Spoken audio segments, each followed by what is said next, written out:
André Pierdel ou le magicien truquiste.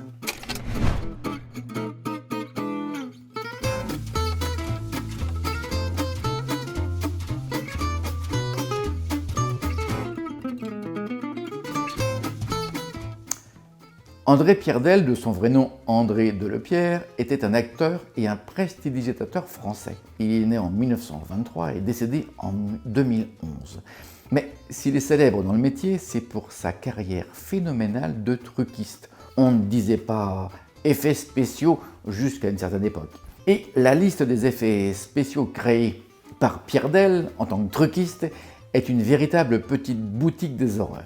Il avait le talent, par exemple, pour créer un délicat art de faire sauter un pont, ou bien une merveilleuse technique pour faire exploser une maison, planter un couteau dans une poitrine en toute amitié, sans oublier le très distingué talent de transpercer une main avec une fourchette, voire exploser la tête d'une victime avec gentillesse, ou empaler amicalement sur des fers à béton un comédien qui tombe du 10e étage. Bref, la routine, comme dirait l'autre, tout en respectant un impératif incontournable et non négociable, garantir la sécurité totale des acteurs. Pierdel invente aussi par exemple le vélo qui roule tout seul dans Jour de fête, le bateau qui se plie en deux dans Les vacances de Monsieur Loup, ou encore le balai lumineux et le tableau électronique de Playtime. C'est une histoire peu commune que celle de Pierdel, qui est attiré très jeune par la prestidigitation, qu'il découvre lors d'un spectacle magique au musée Grévin de Paris. En 1945, il présente déjà avec succès un numéro magique intitulé Johnny et sa Jeep à l'Olympia. Il fait même les premières parties de vedettes comme Edith Piaf ou encore Maurice Chevalier notamment. Et c'est en croisant Jacques Tati qu'il l'invite sur le tournage de Jour de fête comme accessoiriste et figurant que sa carrière va basculer.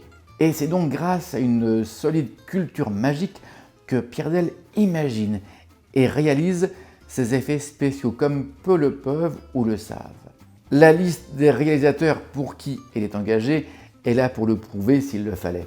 Orson Welles, Claude Lelouch, Jean-Pierre Melville, Henri Verneuil, Robert Enrico, Philippe de Broca, Jacques Tati, Pagnol, etc., etc., etc. Et je ne parle pas des acteurs ou des actrices qu'il a côtoyés et conseillés.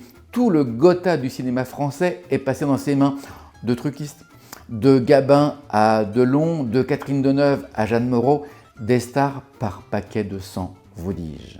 Étonnant, non? Si vous avez aimé cette vidéo, je compte sur vous pour le faire savoir, pour même la partager autour de vous.